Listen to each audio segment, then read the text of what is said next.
Bismillahirrahmanirrahim. Assalamualaikum warahmatullahi wabarakatuh. Alhamdulillah wassalatu wassalamu ala Rasulillah wa la haula wa la quwata illa billah. Asyhadu an la ilaha illallah wahdahu la syarikalah wa asyhadu anna Muhammadan abduhu wa rasuluhu la nabiyya ba'dah. Amma ba'd. Hayakumullah ayyuhat tullab. Segala puji dan syukur hanya milik Allah Subhanahu wa taala yang telah memberikan hamba-hambanya berbagai kenikmatan serta karunia. Di antara kenikmatan tersebut yang paling besar adalah nikmat masih di atas keimanan dan keislaman. Semoga hingga akhir ayat kita masih di atas keislaman dan keimanan. Allahumma amin. Salawat dan salam senantiasa kita berikan untuk Rasulullah sallallahu alaihi wasallam, suri tauladan kita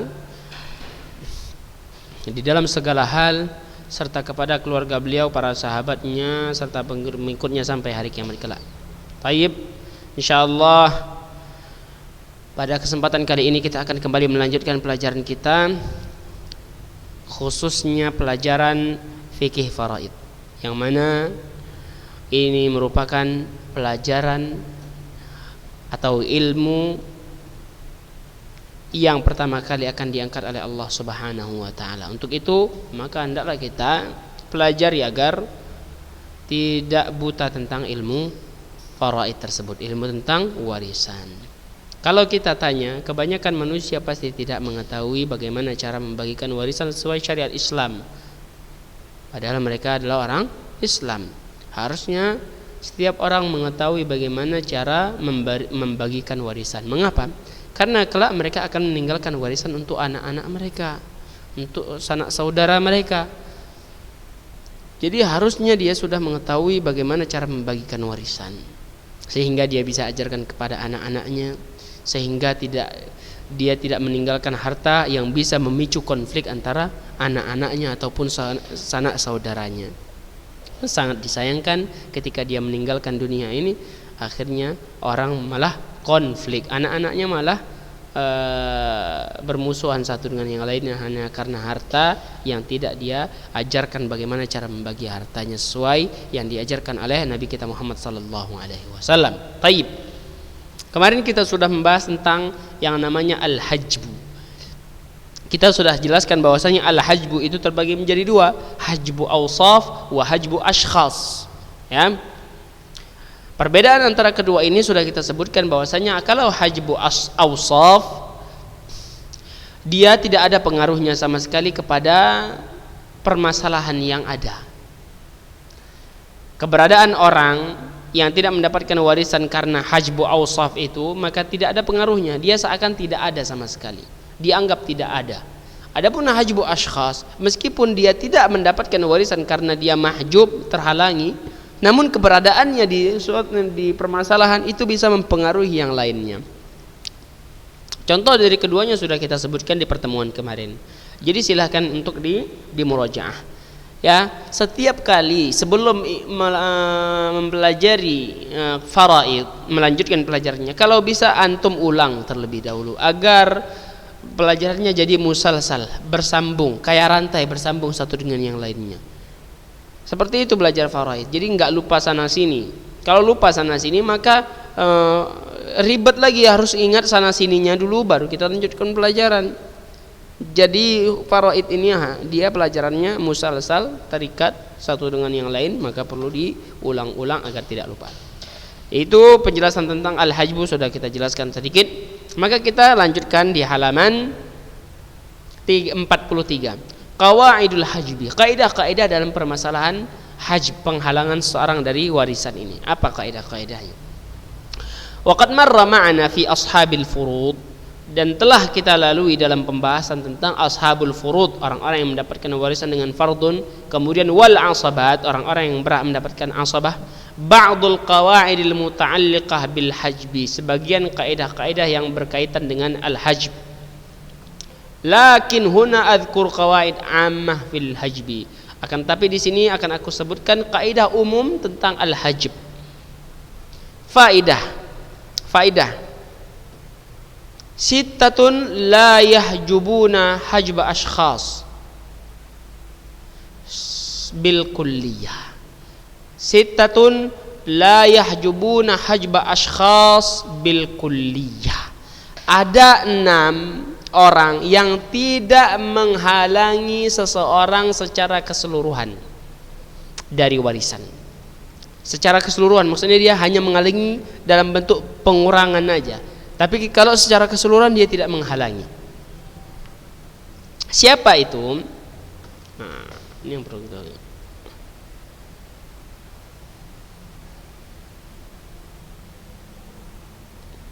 Ada 6 orang la yuhjabun hajba ashkhas. Ada 6 orang yang tidak terhalangi dari warisan hajba ashkhas secara keseluruhan. Tidak terhalangi dia, pasti dia dapat. Pasti dapat warisan. Tapi bukan berarti pasti full ya, tidak berarti pasti full.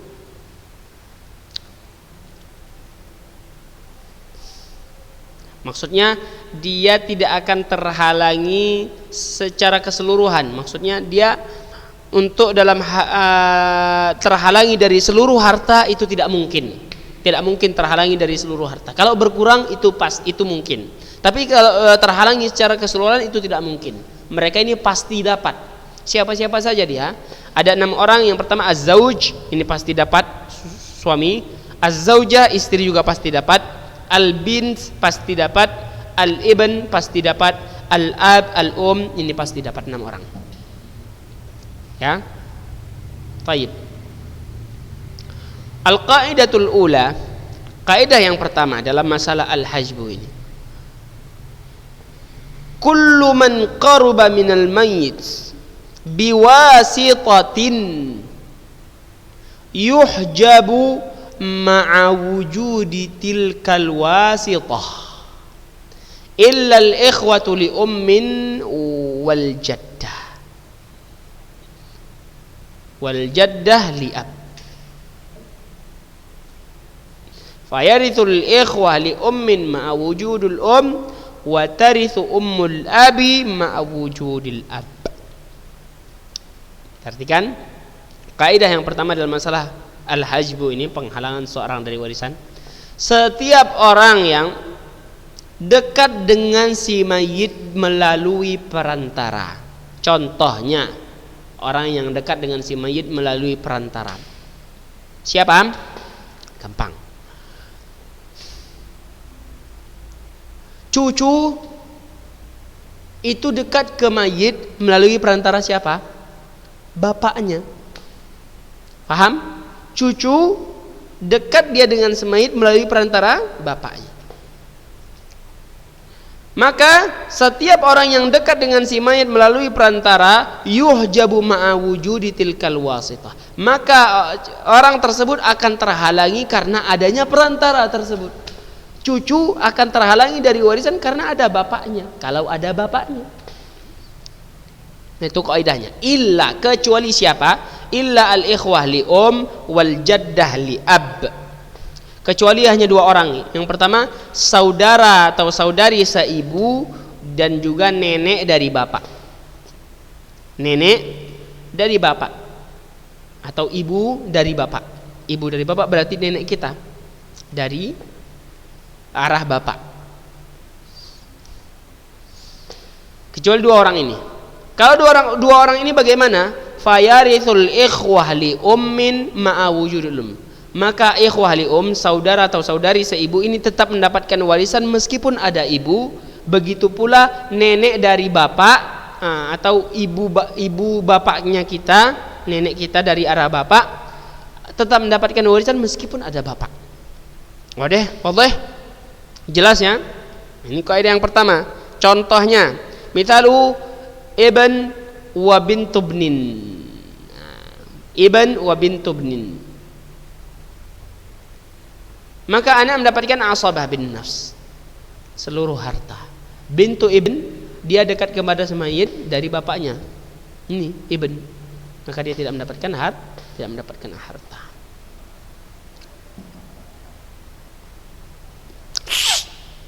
Jelas? Kaidah yang kedua. Al-qaidatu tsaniyah, kullu dzakarin qaruba minal bayyiti bi unsa fa innahu la yarithu illa al-ikhwah likum.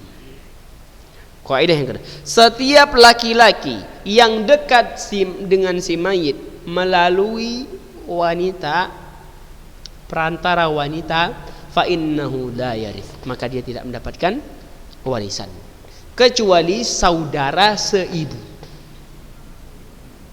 Kecuali saudara seibu. Mithaluhu, contohnya ibnu bintin wa abu ummin. Ibnu bintin wa abu ummin. Setiap laki-laki yang dekat dengan si mayit melalui perantara wanita, maka dia tidak mendapatkan warisan kecuali saudara seibu. Dia dekat ke mayit melalui perantara wanita, ibunya, tapi dia tetap dapat warisan. Contoh yang tidak mendapatkan seperti anak dari cucu ibn dari anak perempuan, cucu laki-laki dari anak perempuan, maka tidak mendapatkan. Ibnu bintin tidak dapat warisan, cucu laki-laki dari anak perempuan, ibnu bintin, anak laki-laki dari anak perempuan. Wa abu ummin, bapak ibu, bapak dari ibu si mayit, berarti kakeknya ya, kakeknya dari ibunya, dari sisi ibunya, maka tidak mendapatkan warisan. Itulah contohnya. Kullu dzakarin qaruba minal mayyiti bi unsa fa innahu la yaris, enggak dapatkan warisan kecuali saudara seibu. Al-qaidatu tsalitsah, kaidah ketiga, wa hiya al-qaidatu sabiqah fil asabat. Kaidah yang telah berlalu dari permasalahan asabah. Apa itu? Fabil jihati taqdimu thumma biqurbih ba'dahuma taqdima bil quwwati ja'ala. Apa maksudnya? Kaidah yang ketiga adalah tentang arah dari arah anak, kemudian kedekatan, kemudian kekuatan. Kuatnya kedekatan mereka, seperti dalam masalah asabah ini. Al-jihah, bunuwah dari arah anak, ubuwah bapak, jududah kakek, ukhuwah saudara-saudara, umumah paman-paman, al-wala. Al-qurb ay qurbul warithi minal mayit wa ba'dahu bi ta'addudil wasait, kedekatan ahli waris dengan si mayit, kemudian setelahnya dengan beberapa perantara. Contohnya cucu perantara bapak, berarti dia lebih rendah daripada posisi bapaknya. Kemudian cicit, lebih banyak perantaranya lagi. Cucu bapak, seperti itu kedekatan, siapa yang paling dekat. Al-quwah ai jihatul ittisal waris bil mayit, kuatnya hubungan ahli waris dengan si mayit. Yang satu kandung, yang satu seibu, mana lebih kuat, seperti itu. Terus bapak dan lain-lainnya. Itu kaidahnya juga dalam masalah al-hajb juga dipakai.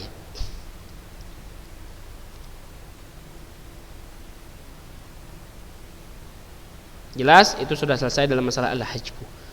Jadi dalam masalah al-hajb, kaidah-kaidahnya perlu difahami, dibuat kaidah, kemudian pembagian hajbu ada dua, diringkas saja biar enak menghafalnya. Selesai. 6 orang yang tidak akan terhalangi dari warisan, siapa mereka? Tulis: az-zauj, az-zaujah, al-bint, al-ibn, al-ab, al-um.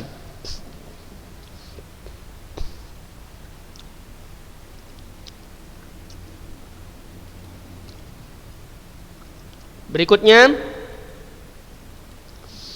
tentang al-jad wal ikhwah, pembahasan tentang kakek dan saudara kandung ataupun tidak kandung, maksudnya sebapak atau seibu dan lain-lainnya. Ini pembahasan kita, harus ada pembahasan khususnya. Baik, halaman 44, perhatikan. Al-muradu bil jaddi huna al-jaddus sahih. Yang dimaksudkan dengan jad di sini adalah kakek yang dimaksudkan adalah abul ab, bapaknya bapak kita, kakek dari bapak berarti. Itu maksud al-jad di sini, kakek dari bapak. Wal murad bil ikhwah huna, maksud dari ikhwah di sini apa? Al ikhwatul asyiqa aw li abin faqat. Yang dimaksudkan dengan al ikhwah di sini yang akan kita bahas adalah saudara kandung atau saudara sebapak saja. Amal ikhwah li fayasqutuna bil jaddi ijma'an. Maka kalau saudara seibu tidak masuk pembahasan kita. Karena apa? Karena kalau ada kakek, maka mereka tidak akan mendapatkan warisan sesuai ijma'. Al-jadd wal ikhwah, pembahasan khusus. Waqtalafa ahlul ilmi fi hadzal bab ala qaulain. Ahli ilmu berselisih di dalam bab ini, di dalam masalah ini ke dalam dua pendapat.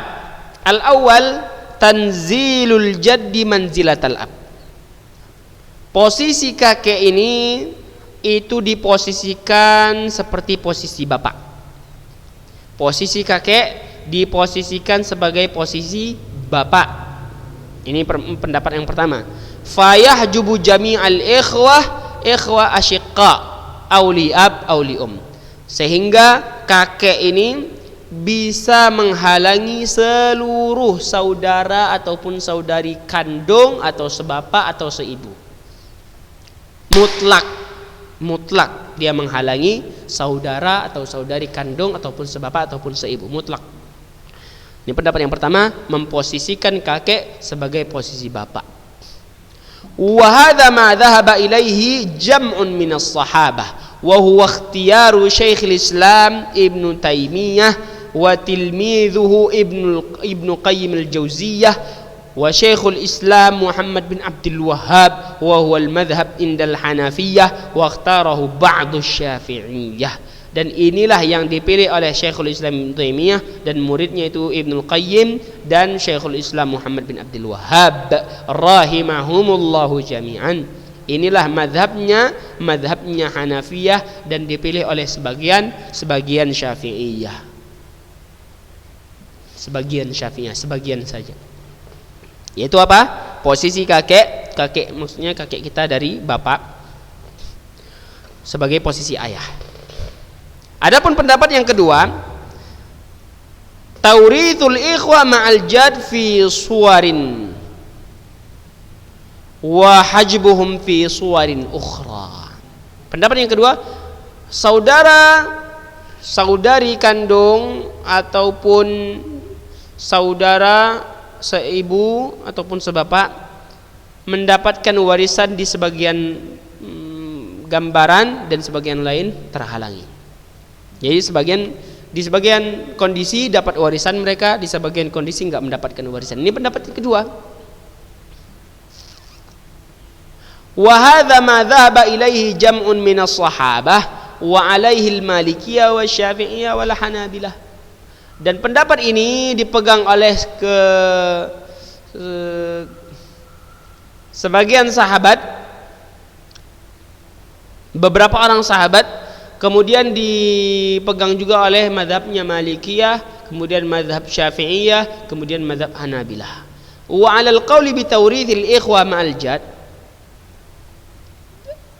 terhadap pendapat yang mengatakan mewarisi saudara dengan adanya kakek, fajtima'ul ikhwa ma'al jad lahu halatan. Maka jika berkumpul antara saudara kandung atau saudara sebapak berkumpul dengan kakek, maka ada dua kondisi. Al-halatul ula, kondisi yang pertama, alla yakuna ma'ahum sahibu fardin. Kondisi yang pertama, permasalahannya tidak ada di permasalahan tersebut orang yang mendapatkan warisan dengan fardun.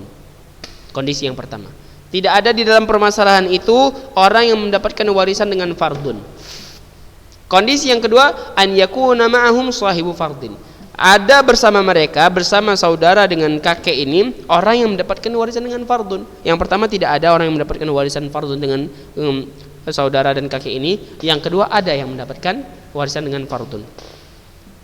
Fa fi hadhihi al-halah yukhayyarul jaddu fil ahadhi lahum min amrain. Dan di dalam kondisi ini maka kakek dipilih dari dua jatahnya.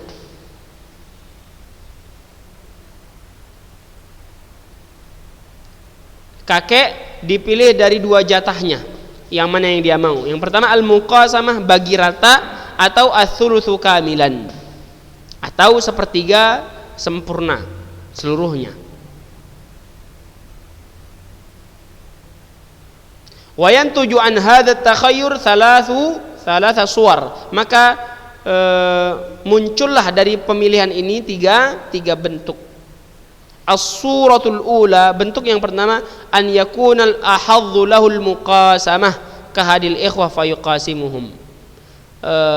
Bentuk yang pertama, yang lebih berhak jatah yang lebih berhak diambil oleh si kakek ini adalah bagi sama rata, seperti salah seorang saudara juga dia, fayuqasimuhum, maka dibagi rata kepada kakek, dibagi rata dengan kakek.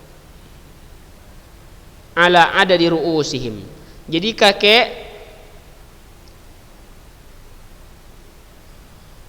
ini kita membahas tentang kondisi yang pertama ya. Kondisi yang pertama yang tidak ada dalam permasalahan tersebut orang yang mendapatkan warisan dengan fardun. Jadi hanya ada kakek dan saudara kandung atau saudara sebapak. Bagaimana caranya? Dari keadaan yang ini maka kakek ada dua bentuk, dia dipilih dari dua bentuk mana jatah yang mau diambilnya. Yang pertama dibagi rata antara mereka warisan tersebut. Yang kedua mendapatkan sepertiga secara utuh. Dari pemilihan tersebut muncullah tiga bentuk. Yang pertama, si kakek mendapatkan jatah sebagaimana salah seorang dari saudara tersebut, sekumpulan saudara tersebut. Mereka bagi rata harta tersebut, hitung per kepala. Kalau tadi saudaranya ada 3, ditambah kakek jadi 4. Hartanya ada berapa, dihitung 4 kepala. Seperti itu. Wa dhabituha idza kana al-ikhwa aqal min mithlaihi. Dan yang mengikatnya adalah apabila saudara itu lebih sedikit min mithlaihi.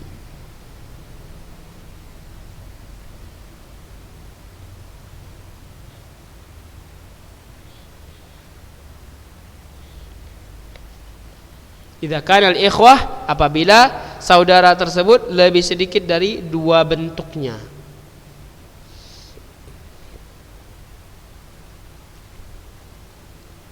Allah Ta'ala, apa ini aqallu min mithlaih? Nanti insyaallah akan Ustaz jelaskan di pertemuan berikutnya.